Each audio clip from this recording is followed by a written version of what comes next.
Monsieur le Président, quelle est pour vous la signification principale de la conférence afro-asiatique? Bien, la signification de la conférence afro-asiatique pour l'Algérie, elle ne réside pas disons, l'ordre du jour de la conférence. Bien sûr, il y a un ordre du jour. Cette conférence va avoir à se prononcer sur cet ordre du jour, elle va voter des résolutions. Elle votera des résolutions, comme toutes les résolutions de toutes les conférences, elle votera des résolutions comme, par exemple, la conférence des pays non alignés ou de l'OUA.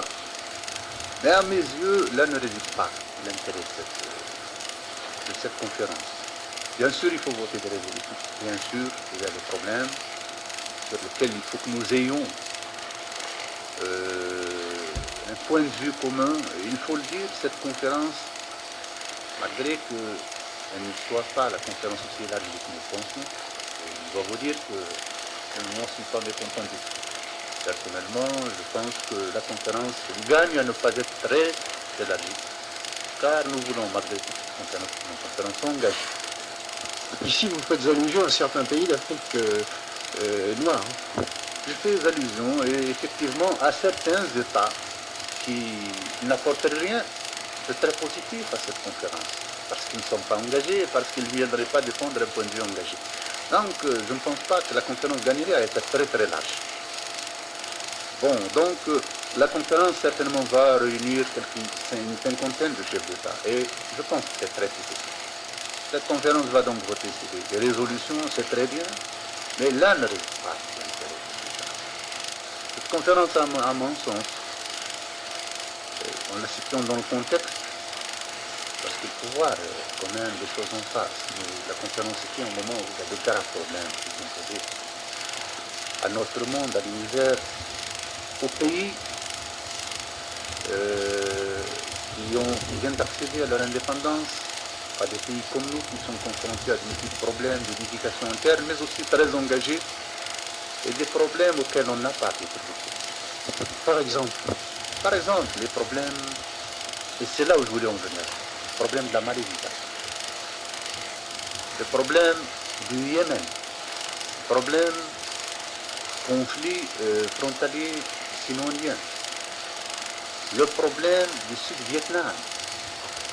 Et je terminerai, ça peut paraître bizarre que j'en parle, le conflit idéologique. Voilà les problèmes. À mon sens, si cette conférence pouvait apporter une solution, ou amorcer une solution, ou ne serait-ce qu'un embryon de solution à ces problèmes, bien on pourrait dire que la conférence aura réussi. Par exemple, supposez que le problème de la Malaisie, encore que la conférence des ministres des Affaires étrangères ne soit pas prononcée sur sa participation, elle le fera. Supposez que la Malaisie vienne, que le Tanko Abderrahman se trouve ici, en présence de Sukarno, donc, en présence de Onlai, de Kosygin, du représentant japonais, et aussi du président de la République des Philippines. Supposez que nous puissions trouver une solution. Supposez par exemple que le président Sukarno ait des garanties concernant l'évacuation des bases anglaises, avec fixation donc d'un calendrier d'évacuation, et promesse formelle du Tanko Abderrahman d'agir dans le sens d'évacuation des bases contre lesquelles l'Indonésie évidemment éprouve des inquiétudes. Contre lesquelles éprouve des inquiétudes. Et supposez que sur la base de cette promesse, le président Sukarno aussi donne des garanties concernant les actions de guérilla dans cette partie du sud-est asiatique. Eh bien, je pense que on pourrait dire que la conférence aura réussi parce qu'elle aura pu faire quelque chose que ne peut pas faire l'ONU, par exemple. Que fera encore moins de compétitivité. Vous avez parlé de M. Kosygin, l'Union soviétique vient donc. Écoutez, l'Union soviétique avait à un moment donné publié un communiqué disant que si sa participation pouvait créer un problème pour la conférence, si sa participation pouvait compromettre le succès de cette conférence, il n'insistait pas dessus. Il se trouve que l'Union soviétique maintenant nous a fait communiquer un texte dans lequel elle voudrait participer. Je dirais très franchement que nous ne sommes pas opposés à cette participation pour plusieurs raisons.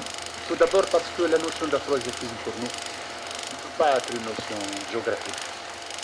Sinon, ce serait une notion très étriquée. Parce qu'un point de vue personnel, évidemment, la conférence des ministres des Affaires étrangères aura prononcé des pays. Est-ce que vous n'avez pas peur que précisément la conférence soit un peu écrasée par les incidences du problème sino-soviétique? Parce que nous estimons que ce ne serait pas positif et que le pays qui prendrait sur lui d'escamoter les autres débats pour, en somme, faire la conférence du débat idéologique, nous estimons que ce pays n'est pas sérieux et nous prendrons une position claire à cet égard. Mais leur division naturelle, qui existe dans tout mouvement de libération, eh bien, elles permettent, ces divisions, elles trouvent un impact tout trouvé, un impact, je dirais, très négatif quant à l'action qu'ils mènent. Et je pense donc que si l'on devait juger ce conflit idéologique sur les effets qu'il engendre au sein des mouvements de libération, nous disons que c'est absolument négatif. Donc, pour en revenir à la conférence afro-asiatique, nous pensons qu'encore moins dans le domaine, ce débat ne doit prendre, devenir le débat essentiel de cette conférence. Vous avez parlé tout à l'heure des pays d'Amérique latine. Est-ce qu'ils vont venir, ces pays, finalement? L'Algérie, en tout cas, voudrait que les pays sud-américains, que quelques-uns au moins, soient acceptés comme observateurs. Nous pensons que cela ne pourrait que donner une dimension nouvelle à cette conférence. Je parlais du problème de la Malaisie. Et si les pays d'Amérique latine venaient, le problème de Saint-Domingue pourrait être également soulevé? Il pourrait être soulevé, évidemment, il sera de toute façon soulevé, le problème de Saint-Domingue, parce que c'est l'un des problèmes, évidemment, qui dans tous les esprits, qui est actuel et qui est aussi lié